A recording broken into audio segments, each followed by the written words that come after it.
ብዙዎቻችን አማርኛን እንዴት ላንብብ፣ እንዴት ልጻፍ፣ ፊደላትን እንዴት ልለያቸው፣ እንዲሁም አንደኛን ከአራተኛ ፊደላትና ሶስተኛን ከስድስተኛ ፊደላት ማወቅ ተስኖን ወይም አቅቶን ብዙዎቻችን እያማረርን እንገኛለን። ለዚህ ደግሞ ቀለል ያለ መፍትሄ ይዤላችሁ መጥቻለሁ።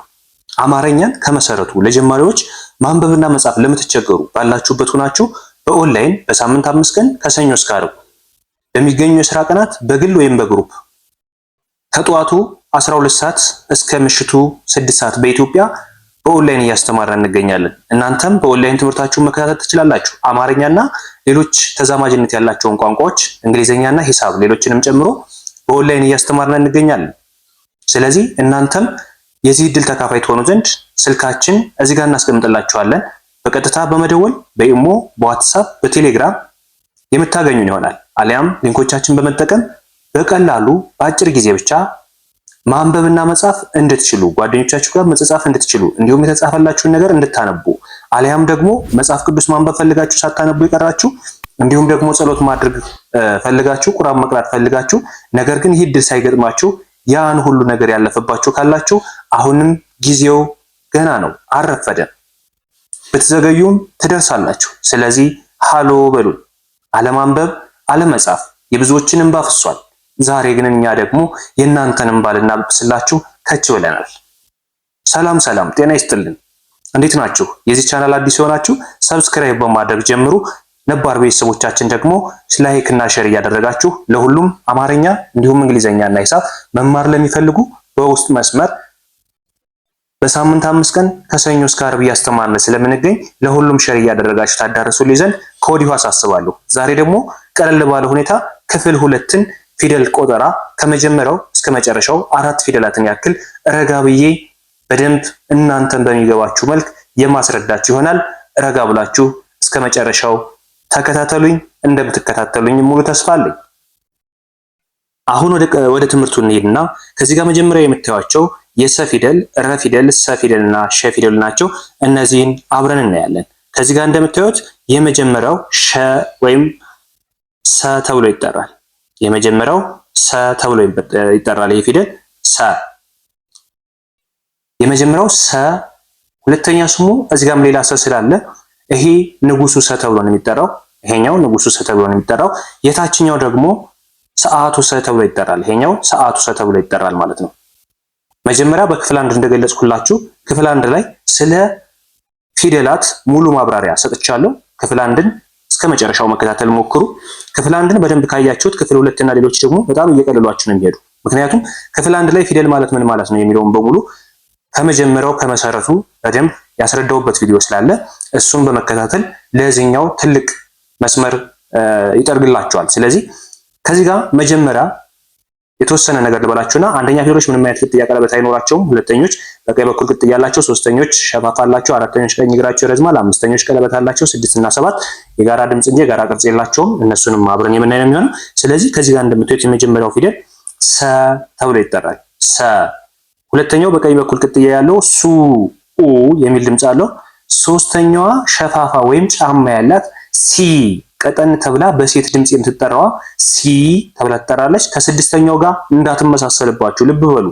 አንደኛ ፊደል ከአራተኛ ፊደል እንዲሁም ሶስተኛ ከስድስተኛ የሚመሳሰልባችሁ አሊያም ደግሞ አንደኛ ከአምስተኛ የሚመሳሰልባችሁ ዛሬ መፍትሄውን ስለምታገኙ ረጋ ብላችሁ ተከተሉኝ። ስለዚህ ሶስተኛ ፊደል ከሆነ ሲ ስንል ኢ የሚል ድምጽ ነው የምናገኘው። ቀጠን ያለ የሴት ድምጽ፣ ረጅም ድምጽ ነው የምናገኘው። የትኛው? ሶስተኛው ጋር። አራተኛ ከሆነ ደግሞ ምንድነው የምንለው? ሳ። አፋችን ሙሉ ለሙሉ ከፍተን የምንጠራው ድምጽ ቢኖር ከድምጾች መካከል አራተኛ ብቻ ነው። ስለዚህ ሳ ብለን እንጠራዋለን። አራተኛ። አምስተኛ ከመጀመሪያው ጋር እየተመሳሰለባችሁ ያላችሁ አምስተኛ ፊደል ከመጀመሪያ ጋር የሚለይበት ትልቁ ባህሪ ምንድነው? ሴ ስንል ጠበቅ አድርገን የምንጠራው ኤ የሚል ድምጽ ነው ያለው። የመጀመሪያው ግን ሰ ነው የምንለው። በተሎ የሚቆረጥና ወደ ውስጥ የሚጠራ የሚል ድምጽ ነው ያለው። ስለዚህ ሁለቱ የተለያዩ ናቸው ማለት ነው። ወደ ቀጣዩ ወደ ስድስተኛው ፊደል ስንሄድ ስ ብለን እንጠራዋለን።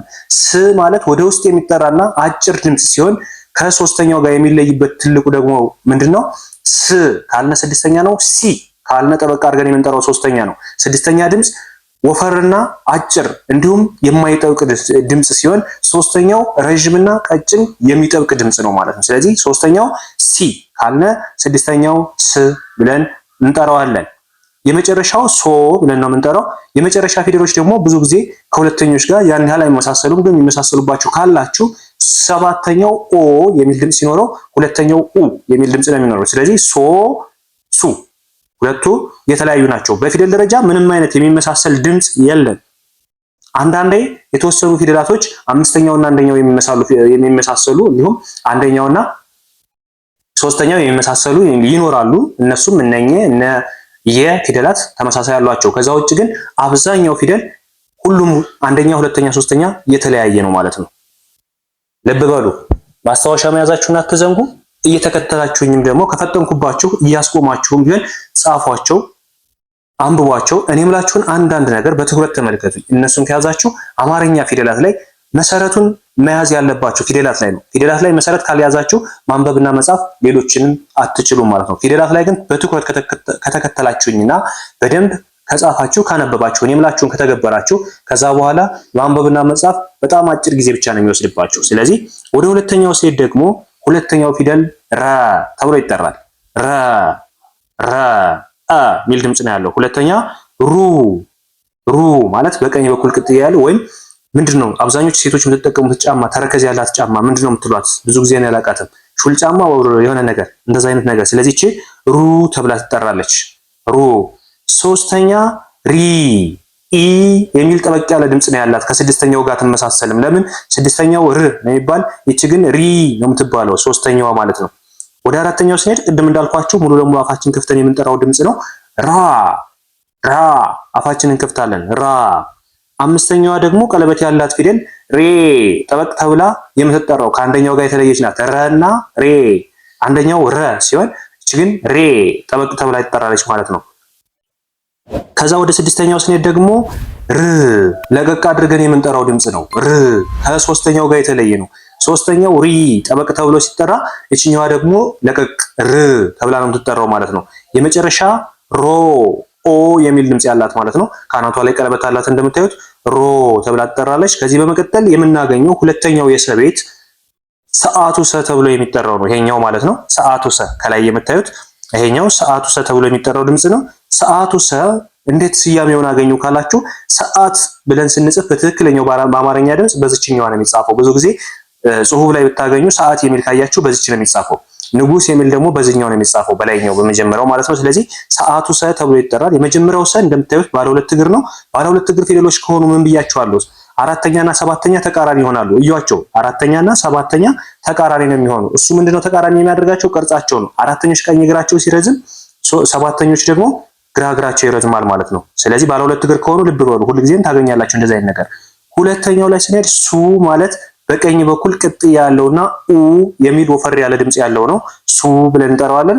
ሶስተኛዋ ቀጠንና ረዘም ያለ ድምጽ ያላት ያልኳችሁ ሲ ጠበቃ አድርገን የምንጠራት ሲ በሴት ድምጽ ነው የምትጠራው ሲ።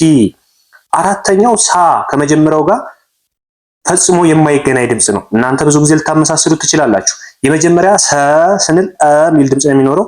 አራተኛ ከሆነ ግን ሳ አፋችን ሙሉ ለሙሉ ከፍተን የምንጠራው ድምጽ ነው ማለት ነው። አምስተኛ ላይ ስንሄድ አምስተኛ ድምጾች ኤ የሚል ድምጽ ነው የሚኖራቸው። ጠበቅ ያለና ቀጠን ያለ ኤ የሚል ድምጽ ሲኖራቸው የመጀመሪያው ነው። ስለዚህ ሴ ሰ የመጀመሪያ ሰ አምስተኛ ሴ። ስለዚህ አይመሳሰልም ማለት ነው።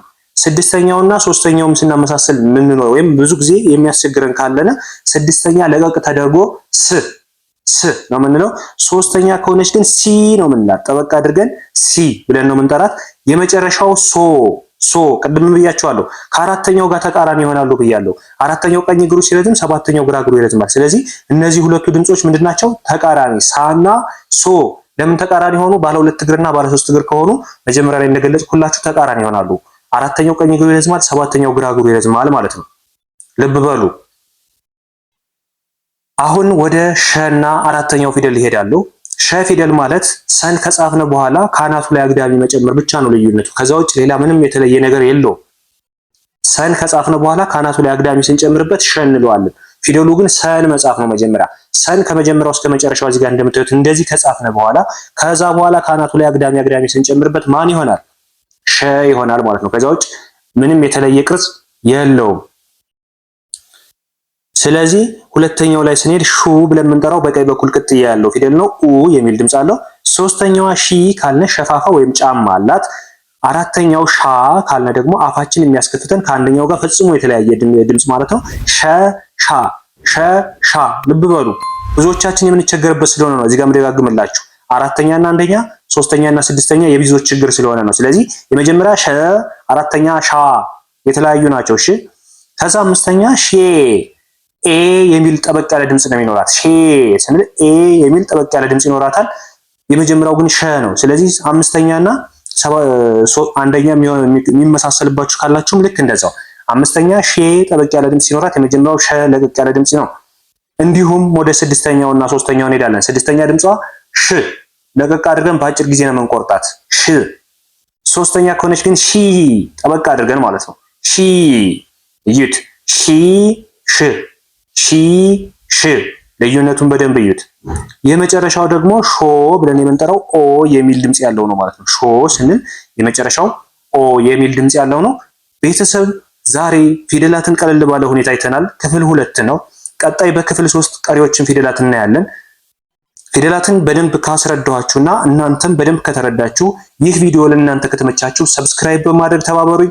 እንዲሁም ለሌሎች ሸር እያደረጋችሁ አማርኛን ከመሰረቱ ማንበብና መጻፍ ለሚቸገሩ ሁሉ አዳርሱልኝ።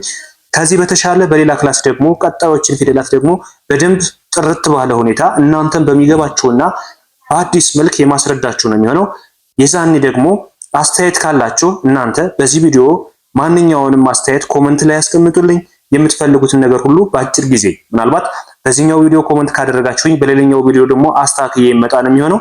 አብራችሁኝ እስከዚህ ሰዓት ስትከታተሉኝ ለነበራችሁ እህት ወንድሞቼ በየትኛውም የዓለም ዳርቻ ያላችሁ ሁሉ ከልብ አመሰግናለሁ። ከዚህ በተረፈ ደግሞ በሌላ ክላስ የበለጠ ማብራሪያ ይዤላችሁ እመጣለሁ። ማንኛውም ጥያቄ ካለ መጀመሪያ ላይ እንደነገርኳችሁ ኮመንት ላይ አስቀምጡልኝ። አብራችሁ ስለነበራችሁ ከልብ አመሰግናለሁ። በውስጥ መስመር መማር የምትፈልጉ ካላችሁ ስልካችን ዲስክሪፕሽን ቦክስ ላይ አሊያም ደግሞ እዚህ ቪዲዮ ጫፍ ላይ እናስቀምጥላችኋለን። በቀጥታ በመደወል በኢሞ፣ በዋትስአፕ፣ በቴሌግራም የምታገኙን ነው የሚሆነው።